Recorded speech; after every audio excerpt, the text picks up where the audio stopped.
Aprenda de los que saben. Una de las órdenes más obedecidas de la historia es: beba boba loca. Vaya, me imagino que se referirá a Coca-Cola. Algunas personas obedecen cada día y mucha gente obedece con cierta frecuencia. Es difícil encontrar a una persona que no haya obedecido al menos una vez en su vida. ¿Cómo lo consiguen? Básicamente con la repetición incansable de un mensaje simple y claro: beba boba loca. En la puerta del bar, en la valla publicitaria, en la tele, en las revistas. A veces la orden desnuda, a veces envuelta con otras imágenes para llamar la atención y no aburrir, pero siempre, siempre, siempre con amabilidad, con delicadeza, sin gritar. Nada de te he dicho 20.000 veces que bebas boba loca.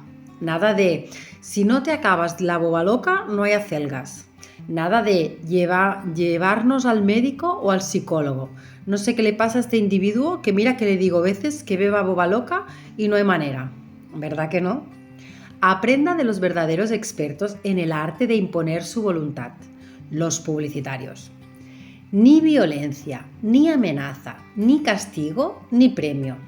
Sí, hasta tienes que pagar para obedecer la orden. Simplemente la repetición paciente y constante de las instrucciones, y la mayoría de la gente obedece, al menos de vez en cuando. Y los que no obedecen así, tal vez tampoco obedecerían de otro modo. Otros que saben mandar, los diplomáticos, por ejemplo. ¿Acaso duda que los países pequeños hacen casi siempre lo que les ordenan los países grandes? Pero los países grandes no van por ahí diciendo haz esto o te bombardeo, haz lo otro o te invado. Al menos no de entrada. Algunos países, en alguna época, se han comportado así y la cosa muchas veces ha acabado mal. Hoy en día, las superpotencias saben que el truco es reunir a una cumbre conjunta, plantear algunas exigencias, propuestas importantes y otras menores, escuchar pacientemente a los representantes del país pequeño, ceder en las cosas pequeñas e insistir en las importantes, modificándolas en algunos aspectos para que el pequeño pueda sentirse bien y conservar la dignidad. Pero algunos padres saben muy poco de diplomacia. Se pasan el día profiriendo gritos, castigos y amenazas. Que te estés quieta de una puñetera vez. ¿A qué esta tarde no ves los dibujos? No, mamá, no ríe. Mamá está muy enfadada. Qué cierto. La obediencia absoluta es imposible. Nadie puede conseguir que lo obedezcan siempre, en todo y rápido. Nadie, ni el jefe, ni el general, ni el presidente, ni el heresiarca, ni siquiera el tirano. ¿Por qué esto sorprende a algunos padres? Le digo las cosas y no me hace caso. Por el amor de Dios, que no es más que una niña, ¿qué esperaba? Los médicos no pasamos la vida diciéndole a la gente que deje de fumar. Muy pocos hacen caso. Si nos dieran 1 euro por cada paciente que ha seguido fumando, seríamos todos ricos. Y si añadiéramos otro euro por los que siguen pasándose con la sal y con las grasas o evitando hacer ejercicio físico, ya seríamos multimillonarios. Y estamos hablando de adultos maduros y responsables, que entienden el porqué y el para qué de las cosas, a los que un médico les ha dicho muy serio: si sigue fumando, este ahogo que siente va a ir a peor. O si sigue fumando, puede usted tener un cáncer. Y no obedecen. ¿Realmente cree que un niño de 3 años se va a acordar de lavarse los dientes cada día, cuando ni siquiera sabe lo que es la caries? Las autoridades civiles, con todo su poder, no pueden conseguir la obediencia absoluta. En la mayoría de las situaciones ni se molestan en dar órdenes. Piense en las cosas por las que usted ha reñido a su hijo a lo largo de la última semana. ¿Algún robo para alterar el precio de las cosas? Seguro que no. Seguro que su hijo no ha cometido ningún delito en la última semana. Puede que ni en la anterior. Usted lo ha reñido, tal vez incluso castigado, por cosas como llamar tonto a su hermano, ensuciarse la ropa, saltar en el sofá, dejar juguetes por el suelo o pararse en todos los escaparates. Cosas todas ellas perfectamente legales. Cosas que si en vez de hacerlas un niño la hiciera un adulto, no constituirían ningún delito. Puede usted pisar un charco o quitarse el abrigo o coger un escarabajo muerto del suelo delante de un policía, y este no le hará el más mínimo comentario. Los que mandan normalmente se limitan a dar órdenes en las materias realmente importantes. Que no robes, que no mates, que pagues los impuestos, que circules por la derecha. Concentran en esos pocos temas su autoridad y su vigilancia. Y aún así saben perfectamente que millones de personas defraudarán a Hacienda a la más mínima oportunidad. Nadie sabe, algunos padres cuenta con que lo obedezcan en todo. Ojo, no estoy propugnando que deje usted de dar instrucciones a su hijo o que solo le prohíba aquellas cosas prohibidas por el Código Penal. Por supuesto, la situación es muy distinta. Los niños necesitan nuestra orientación y nuestra ayuda para aprender a hacer todo, desde jugar al parchís hasta lavarse los dientes. Tenemos que enseñarles todas las reglas, no solo el Código Penal. Lo que estoy diciendo es que no se pueden enseñar las reglas menores, las que solo son convenciones sociales o consejos prácticos para la vida cotidiana, como si fueran cuestiones de vida o muerte. No es lo mismo pegar a otro niño que poner los pies en el sofá. No puede reñir, castigar, gritar o pegar a su hijo porque ha puesto los pies en el sofá. Basta con decirle amablemente: no pongas los pies en el sofá, que se ensucia, o quítate los zapatos antes de poner los pies en el sofá. Basta con decirlo y con volverlo a repetir con la misma paciencia todas las veces que sea necesario. Recordando que, en último término, ojalá sea poner los pies en el sofá lo más malo que haga su hijo en su vida. Y una vez ha aprendido usted esta importante lección, que se puede conseguir que un niño deje de poner los pies en el sofá sin castigar, gritar o pegar, simplemente pidiéndole con educación, explicándolo pacientemente y repitiéndolo incansablemente, ¿por qué no usar los mismos métodos en otras circunstancias? Por supuesto, cada situación requiere una determinada respuesta. Si su hijo pega a otro niño, no basta con decir «no pegues» mientras sigue pegando tan tranquilo. Hay que sujetarlo físicamente, apartarlo del otro niño, pedir perdón al otro niño.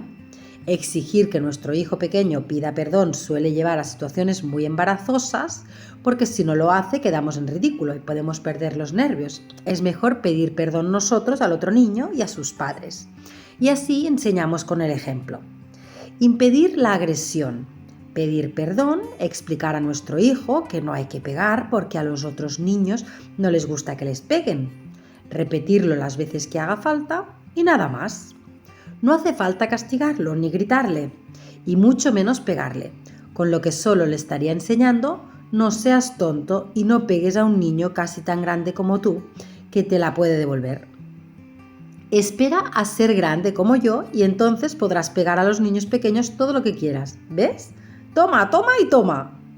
Castigos. El castigo es completamente innecesario en la educación de los hijos. Lo sé porque mis padres nunca me castigaron y nunca he castigado a mis hijos.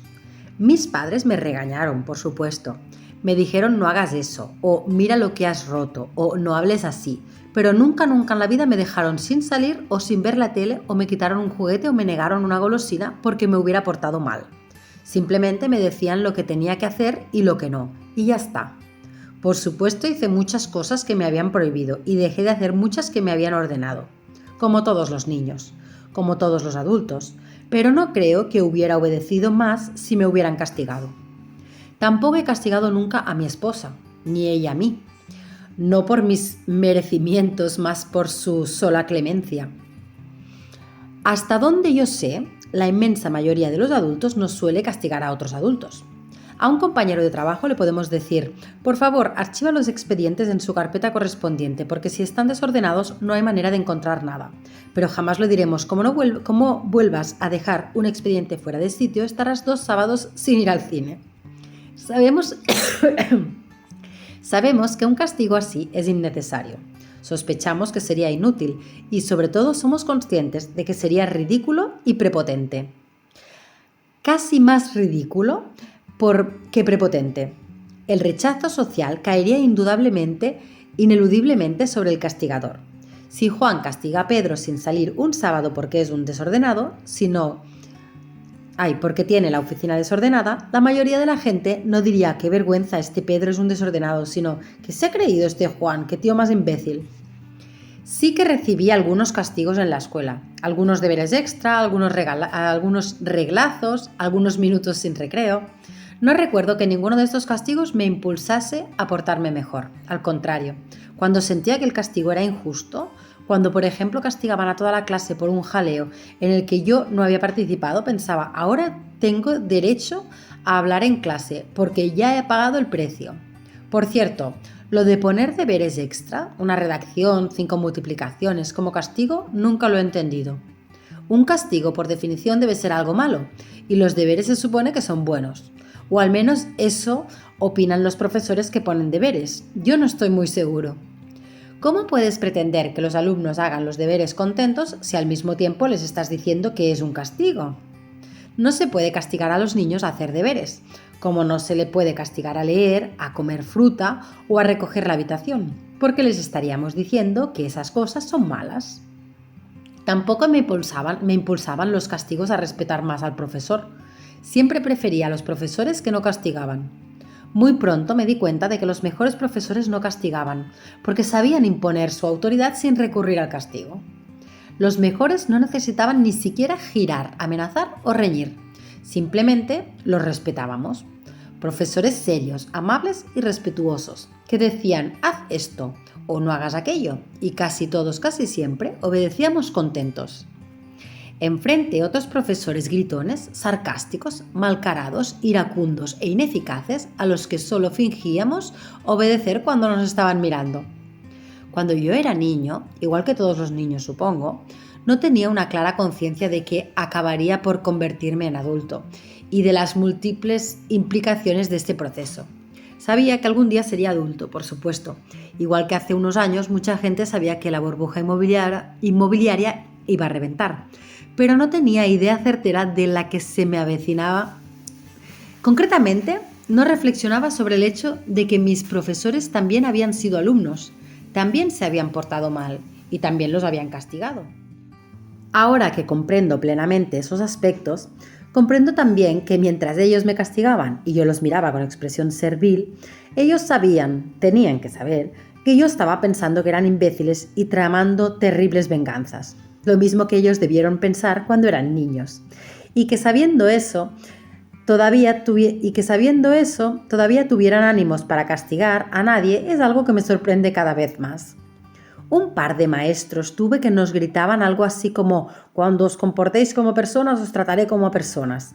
Y yo, por supuesto, mientras asentía en respetuoso silencio, que es la actitud que las personas prudentes suelen adoptar ante los violentos y que estos últimos erróneamente interpretan como un éxito de su método, pensaba «Pues cuando me trates como a una persona, me comportaré como a una persona». Llegué a tener uno que decía con increíble candidez «No os pongáis burros, que a mi burro no me gana nadie, que a mí a burro no me gana nadie». Y todos, claro, teníamos que reprimir una sonrisa mientras le dábamos mentalmente la razón. Curiosamente, no podemos castigar a nuestros hijos por cosas realmente graves. Si nuestra hija robase un banco o si nuestro hijo violase a una chica, no podríamos castigarlos, la ley lo prohíbe. Nadie tiene derecho a tomar la justicia por su mano. Ni siquiera la policía puede castigar, solo los jueces. Y solo con una serie de garantías en virtud de una ley escrita, anterior al delito, previa audiencia del acusado, con asistencia letrada y posibilidad de recurso ante un tribunal superior. Y si no podemos castigar a nuestro hijo por un delito, ¿por qué lo podemos castigar entonces? ¿Por mancharse jugando, por decir palabrotas, por sacar malas notas? ¿Por tonterías? El sillón de pensar. Desde hace unos años, el sillón de pensar y las normas de la casa, escritas en un gran papel y pegadas en la pared, se han puesto de moda en España, gracias al programa de televisión Super Nanny. Se aplica aquí el mismo principio que antes he mencionado al hablar de castigos y deberes. ¿De verdad queremos decirle a nuestros hijos que sentarse a pensar es un castigo? ¿Es que los niños buenos ni se sientan ni piensan? Parece que el dichoso sillón de pensar se está extendiendo no solo por los hogares, sino también por las escuelas. Lo que me sorprende, porque se supone que los educadores han estudiado y deben aplicar métodos pedagógicos, científicos y no cualquier cosa que vean por la tele. Pero bueno. Mi amiga Rosa Jové, psicóloga y autora de libros sobre la crianza de los niños, recopila respuestas de los niños ante el sillón de pensar. Un par me gustaron especialmente.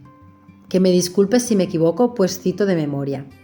El niño de unos 5 años que dijo con toda su buena voluntad: «No se preocupe, señor, yo ya sé pensar de pie». La niña que explicó a sus padres: «Hoy me han hecho sentar en el sillón de pensar cosas malas». Pues los niños no son tontos y ya se dan cuenta de que solo las cosas malas se piensan en el sillón. Nunca te dirán: «Siéntate un rato a pensar sobre el dibujo tan bonito que has hecho». He visto algunos episodios de la Super Nanny original, la inglesa, Joe Frost. Sé que hay varias versiones locales, pero no las he visto nunca y no puedo opinar. De la Super Nanny original debo decir que tiene bastantes cosas buenas.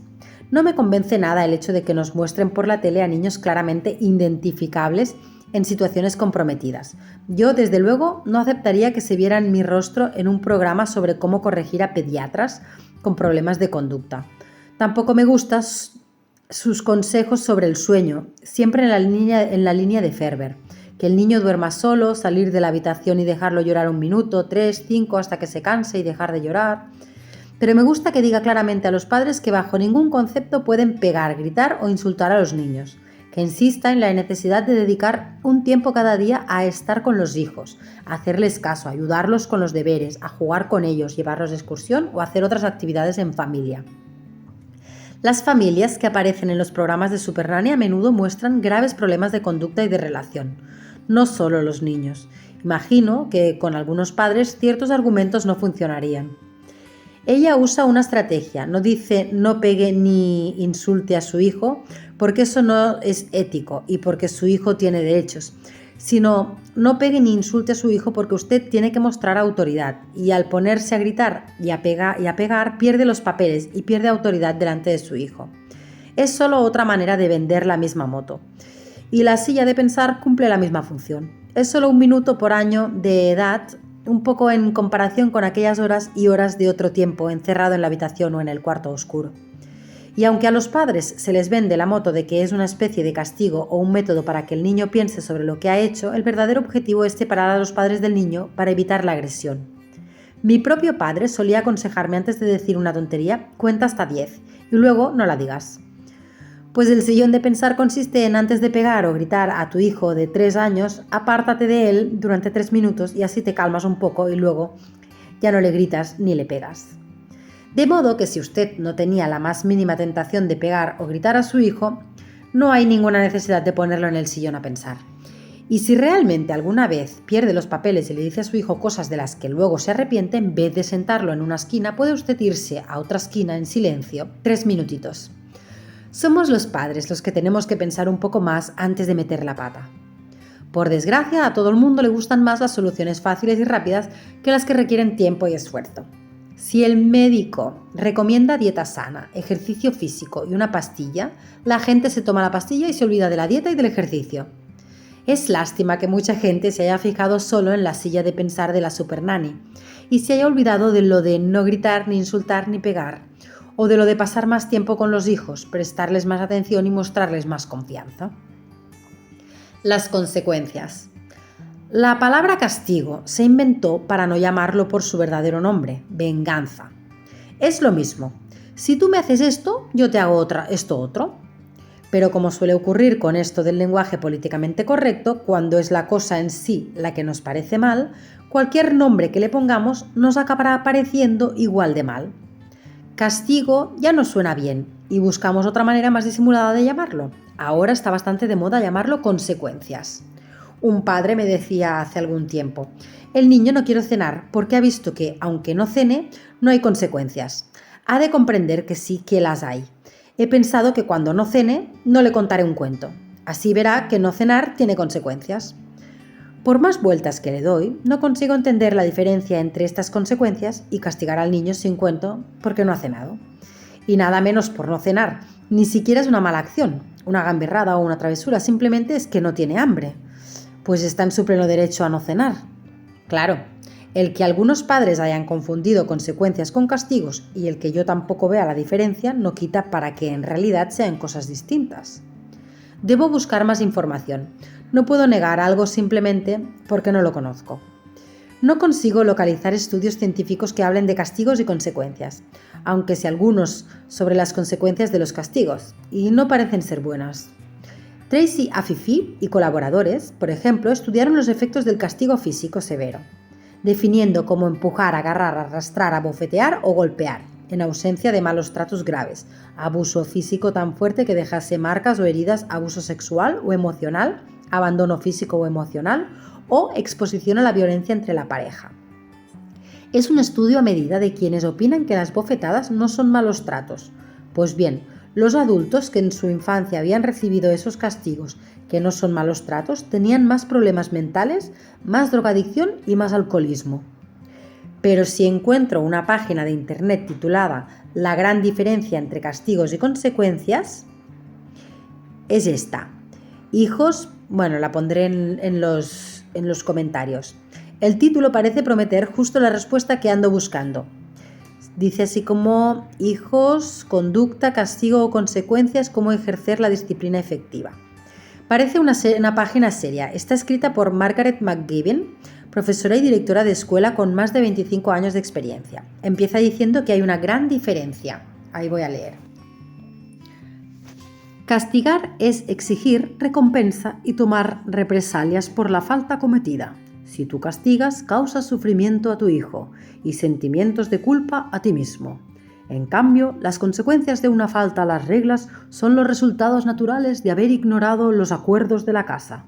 Si tu familia ha trabajado para llegar a un consenso sobre las reglas de oro de tu casa, entonces ya todos conocen las consecuencias de no tomarlas en cuenta.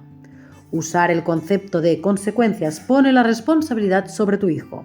Él ha decidido romper el trato común y él ha escogido sus propias consecuencias. Como teoría es muy bonita, pero luego vienen varios ejemplos de reglas. No mentir nunca, hacer los deberes, no faltar al respeto a mamá y un solo ejemplo de consecuencia. Hoy pegaste a tu hermano, hoy no tienes permiso de jugar con tus amigos. Pues lo siento, pero no veo la diferencia entre esto y hoy pegaste a tu hermano castigado sin salir a jugar. Le habrán cambiado el nombre, pero la cosa sigue siendo la misma. Y francamente, eso de que la familia ha trabajado para llegar a un consenso sobre las reglas también me chirría. ¿Qué posibilidades tiene un niño pequeño de negociar con sus padres y llegar a un consenso? No solo el niño no tiene la capacidad intelectual y la independencia para consensuar nada. Es que no hay tiempo material. Una familia necesitaría horas y horas, meses y meses para debatir todas y cada una de las posibles reglas. ¿Qué os parece? ¿Se puede pintar en la pared o no? ¿Y cuáles creéis que deben ser las consecuencias de pintar en la pared? Muy bien, siguiente punto del orden del día. ¿Se puede escupir en el suelo?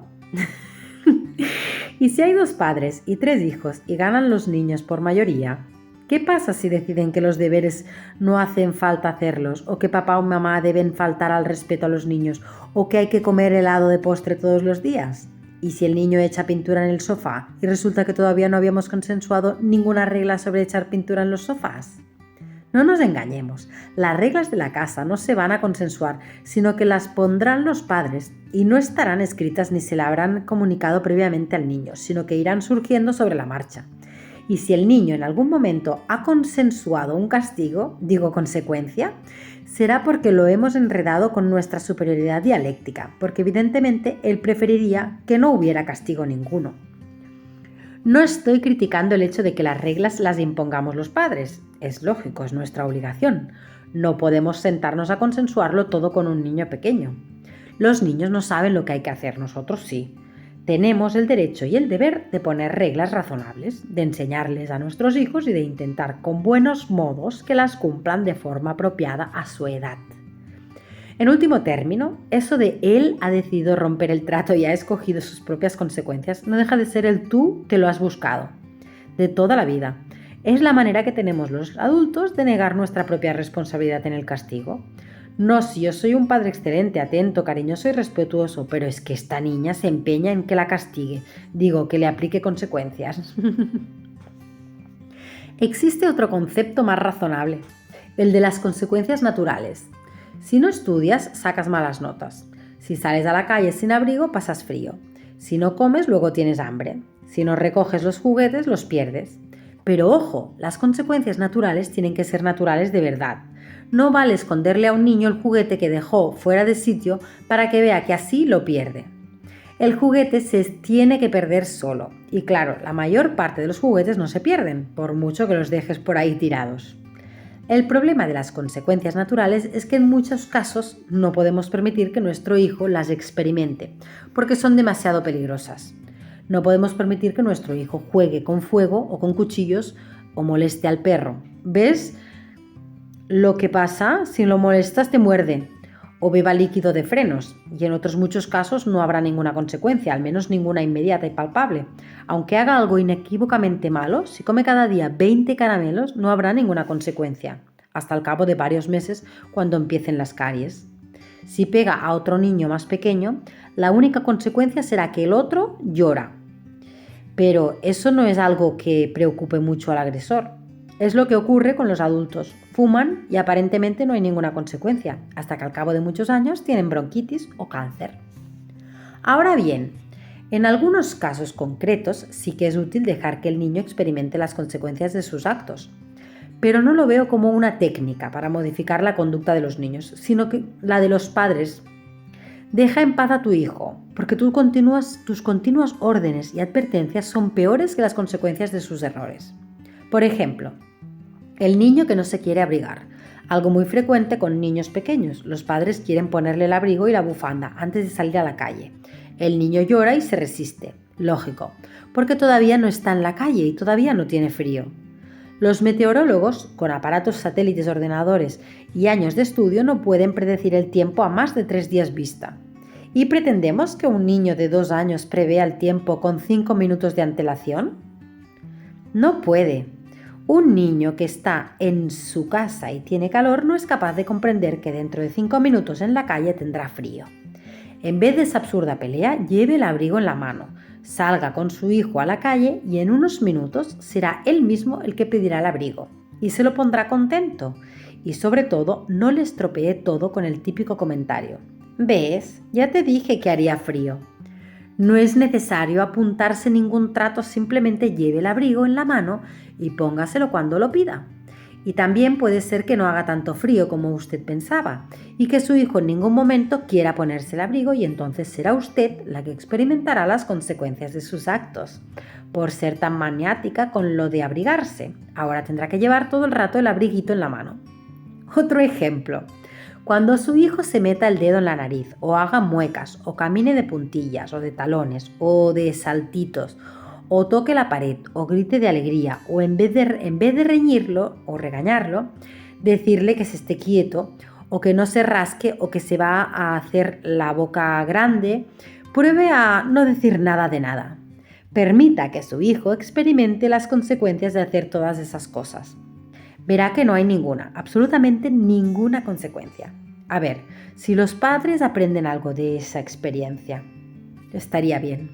En 1998, un médico californiano, el Dr. Donald Unger, publicó en una carta al director de la revista Artritis y Reumatismo, pero en inglés, el resultado de una curiosa investigación. Durante 50 años había hecho crujir al menos 2 veces al día los nudillos de su mano izquierda, mientras la derecha servía de control. Todo para demostrar que su madre y varias tías se equivocaban cuando le advertían que hacer crujir los nudillos le provocaría artritis. Su investigación le valió en 2009 un premio Ig Nobel, los premios Nobel de broma que concede la revista Annals of Improbable Research a aquellos estudios que al principio hacían reír a la gente y luego les hacen pensar.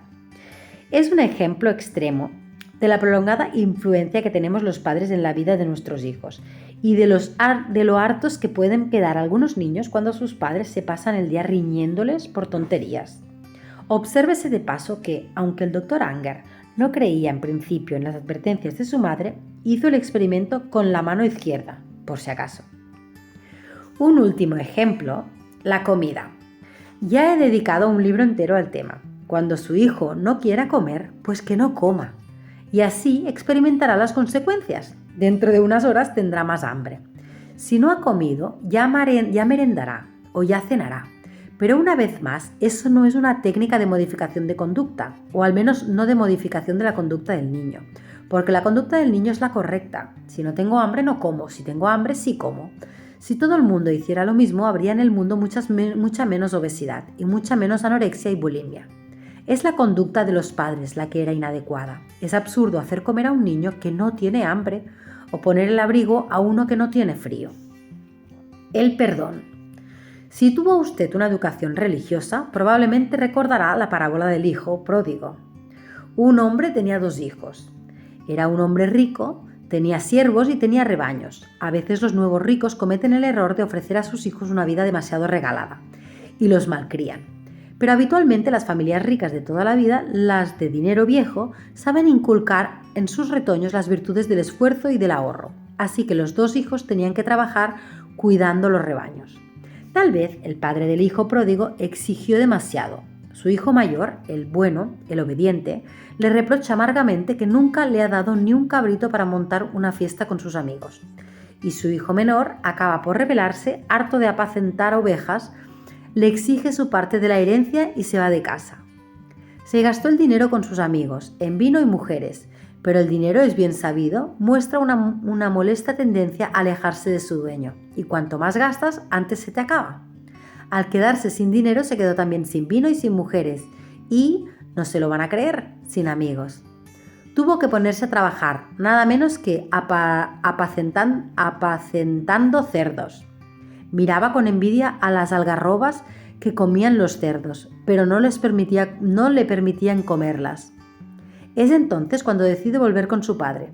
No espera que lo acepte como hijo, piensa decirle: trátame como a uno de tus jornaleros. El Evangelio, me parece, es bastante claro en un punto.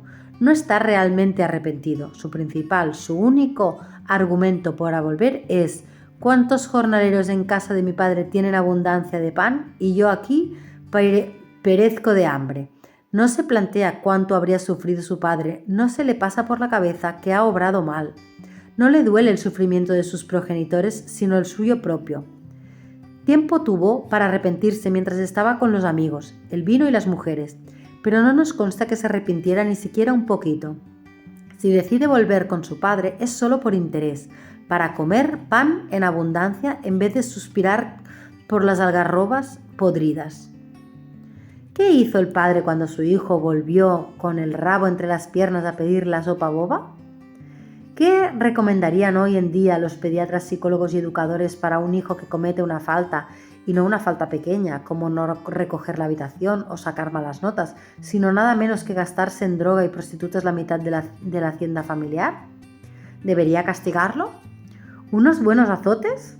¿6 meses sin salir los sábados? ¿6 años sin salir los sábados? ¿Nada de chuches? ¿20 minutos, 1 por año de edad, en el sillón de pensar para que reflexione sobre lo que ha hecho? ¿Debería hacerle ver las consecuencias de sus actos?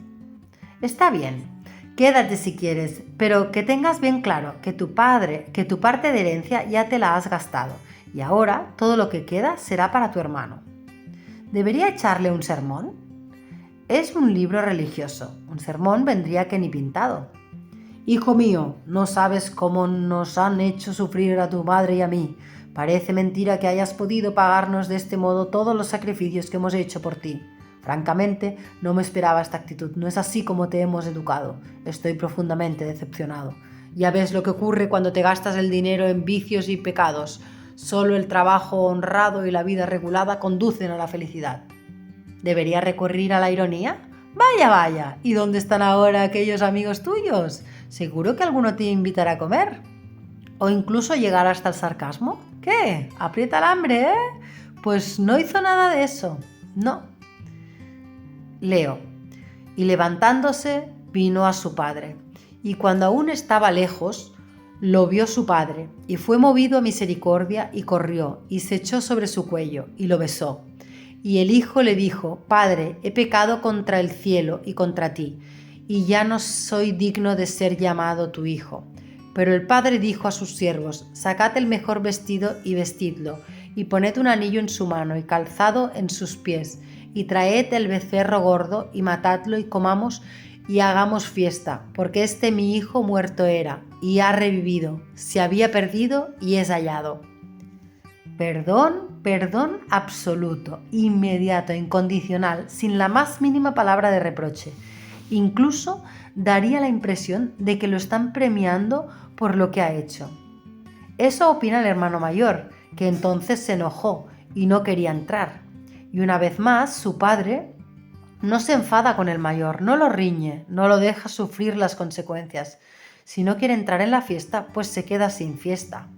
Salió por tanto su padre y le rogaba que entrase. No le ordenó entrar, y eso que era el hijo obediente, se lo rogó. Lo curioso es que se trata de una parábola. Las parábolas eran ejemplos sencillos de la vida cotidiana con los que Jesús explicaba a un público ignorante complicados conceptos teológicos o filosóficos. La idea no es yo Jesús os recomiendo que perdonéis a vuestros hijos, sino ¿verdad que cualquier padre, verdad que cualquiera de vosotros en circunstancias similares perdonaría a su hijo sin el menor reproche? Pues él, del mismo modo, vuestro Padre Celestial. ¿En qué libro moderno sobre educación de los hijos han leído que se les pueda perdonar? Todo lo que yo leo trata de venganzas, digo castigos, digo consecuencias, o en el mejor de los casos, de otras técnicas de modificación de conducta o de estrategias destinadas a lograr que el hijo obedezca, que no repita su falta. ¿Realmente modificar la conducta de nuestro hijo es más importante que quererlo con locura? No estoy diciendo que los niños hagan lo que quieran. Evidentemente hay cosas que no deben hacer y cosas que sí deben hacer. Y debemos decírselo. He dicho desde el principio que los padres tenemos autoridad y que nuestra responsabilidad es ejercerla, pero no es nuestra única responsabilidad, ni nuestra mayor prioridad, ni la única manera de educar y guiar a nuestros hijos. Es mediante la instauración de un estado policial. No hace falta pasarse el día consensuando reglas, buscando infracciones y estableciendo consecuencias que según sus partidarios deben ser proporcionadas